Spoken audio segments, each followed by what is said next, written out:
Hello there all. So today is the video for Wednesday, September 30th. And I'll do a sort of quick overview of what I did on Monday.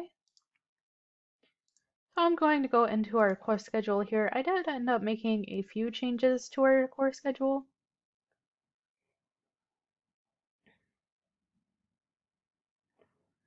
So on Monday we talked about the DCA reflection. And we also did the in-class invention and drafting work for essay number 2. So just as a sort of overview, you can find the DCA reflection under paper guidelines and materials and the essay number 1 discourse community. And it is this DCA reflection letter. And you can find the directions for that here.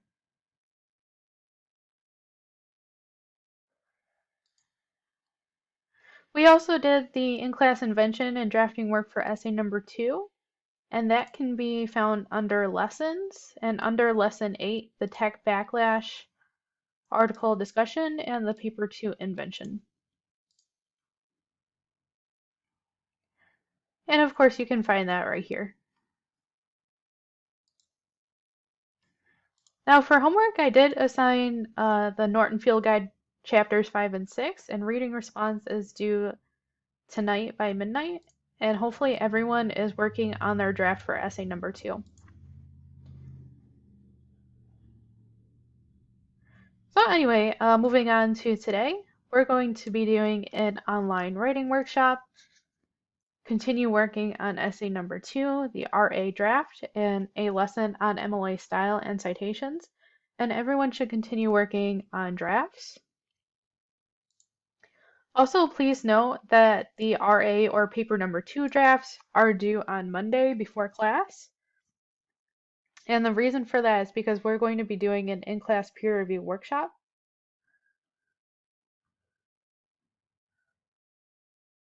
And we will continue revising drafts.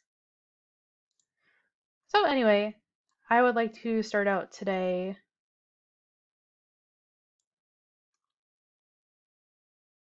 with the online writing workshop.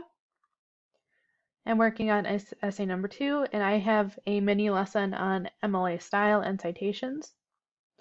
But if you're looking for reading response number 5, you can find it on our Blackboard page. And you can find that under discussion boards. And you can find that under reading response number 5. And that will be right there for you. And chapters 5 and 6 are on audience and purpose. So anyway, returning back to what we're doing today.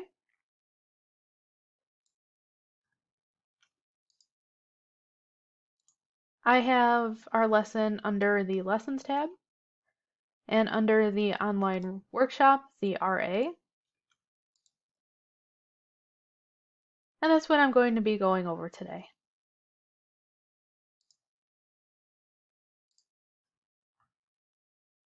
So please keep in mind that the draft of the RA is due for peer review next week.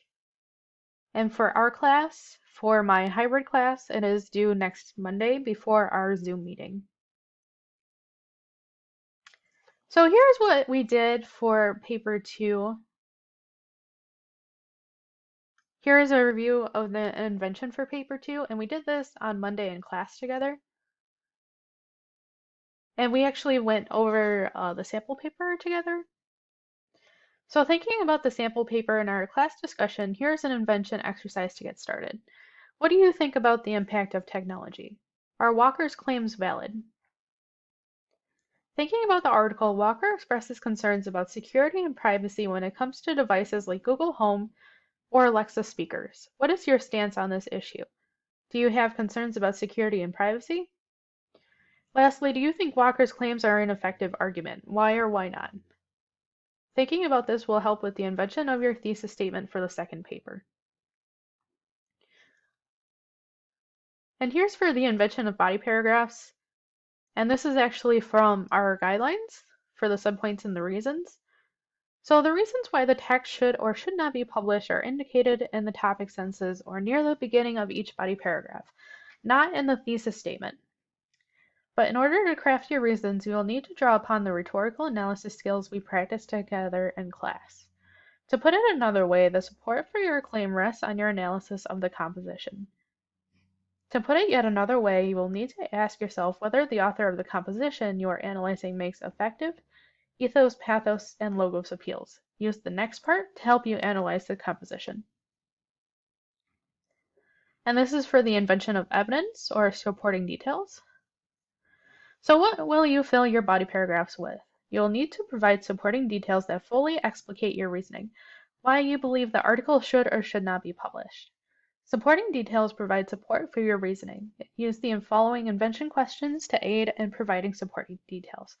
So then from there, we move on to the invention of logos, ethos, and pathos. So for reason number 1, ethos. Your club advisor will need to know how well the author employs ethos. To determine if the composition is effective on this front, ask yourself, how does the author establish credibility? What experiences or credentials does the author point to? Is this sufficient to convince your audience? What other people and sources or experts does the author refer to? Are they sources with high ethos? And then from there, you want to consider publication venues, dates, and the author's use of quotations and citations. Now, in terms of logos, that's for logical appeal. Your club faculty advisor will need to know how well the author employs reasoning in the composition through the logical use of terminology and ideas. In order to check for effective use of logos, you'll need to identify the author's main explicit claim and supporting reasons. Is the reasoning logical? Are there exceptions to the logic? And if so, what are they? How could the author have been more reasonable? And maybe consider secondary or implied claims here as well. And for reason number 3, your advisor and peers will be interested in the author's use of emotive appeal or emotional appeal. You'll have to consider who the intended audience of the article might be and how well this aligns with your audience. And of course, you want to ask yourself, who is the author aiming discourse at? Who do you think the audience is intended to be? Does the author appeal to the values of the audience and to your audience? Consider places where the author appeals to emotion or imagery and examine the tone and style of the piece. And I have the links for paper 2 here, so I have the paper guidelines here. And I also have the invention in class discussion that we did on Monday, and also the sample paper. So if you need some further writing help, you're welcome to make an appointment with the Learning Center for tutoring, and this will take you to the page about tutoring. Or you can make an appointment with me during my office hours on Friday from 3 to 5 p.m. or sometime Friday evening as well. I typically do my appointments on Fridays just because I don't have any class sessions on Fridays, so that's the reason why I like to have office hours and class, or that's the reason why I like to have office hours on Fridays, and also why I like to schedule appointments with students mostly on Fridays. So if you need an appointment with me, you can let me know. Or of course you can email me over the weekend if you have any questions. So here's an article I included for using direct quotations for the RA. So within the RA, there are direct quotations, and I'm referring to the sample paper here. So for now, we are not worried about in-text citations, but if you wish to use direct quotes, they must be surrounded by quotation marks and then used within the context of the article. And if you take a closer look at the sample paper, you'll see that the student in the sample paper used quite a few direct quotes in order to support her argument. And this is an article from the Purdue OWL Writing Lab to discuss techniques on how to use quotations, which I would please like everyone to take a look at before Monday's class.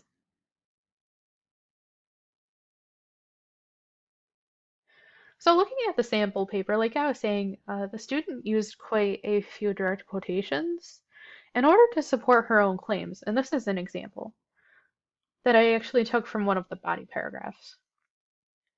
So big business is all about the almighty dollar rather than thinking about the safety of others. For example, Walker applies Amazon claims to have sold more than 100 million Amazon devices, a bragging forum to make Amazon seem like a legit, safe, and reputable company. So she uses Walker's direct quote in order to support one of her supporting reasons within the paper. So this is an example of using quotation from Walker's article, and then the student supports her own claim by using the author's logic or logos against him. Therefore, this is a smart rhetorical move because she uses an example from the article to suit her own claims. And that's something that you're more than welcome to do. So anyway, that is it for today's lesson. And now, as far as the mini lesson I was referring to on MLA style, that is the article from the Purdue OWL Writing Lab. And I'll show you all what it looks like, but the Purdue OWL Writing Lab has some great resources for writing in general. And it is put out by Purdue University. And they even have videos. So this article talks about how to quote, paraphrase, and summarize from an article. And that is something we're also going to be using for our third paper more so. But for the second paper, our main concerns or goals, if you want to use direct quotations, you can use a narrow segment of the source. They must match the source document word for word and must be attributed to the original author. And that's what the student did in the sample paper. And I'll show you all what I mean just briefly.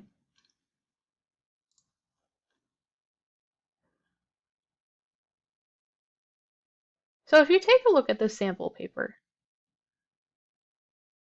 the student used quite a few direct quotes, but she did that for the purpose in terms of her supporting reasons, her argument, and also talking about the logos, ethos, and pathos from the paper. But the trick is to have a balance of direct quote and then also a balance of your own thoughts. And I thought she did that very well, so that was another reason why she did so well on this paper. And we can talk about that further on Monday as well. If you have questions about that, we can talk about that further in class. But the paper guidelines can be found here as well. And the paper guidelines are very helpful to be looking at when you're drafting because it shows quite a bit of how to write the claim, the subpoints, the reasons, and the evidence, and also about organization and style. And of course, how long it should be, which is 4 pages double-spaced. And please do include double spacing. It really is helpful in terms of grading. So anyway, that is it for today. So I have discussed the online writing workshop and should continue working on the essay number 2 draft over the weekend. And also take a look at the article that is within our lesson today.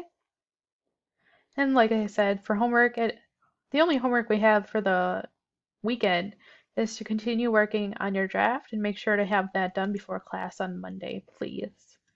Because we'll be doing an in-class peer review workshop on Monday during our Zoom meeting.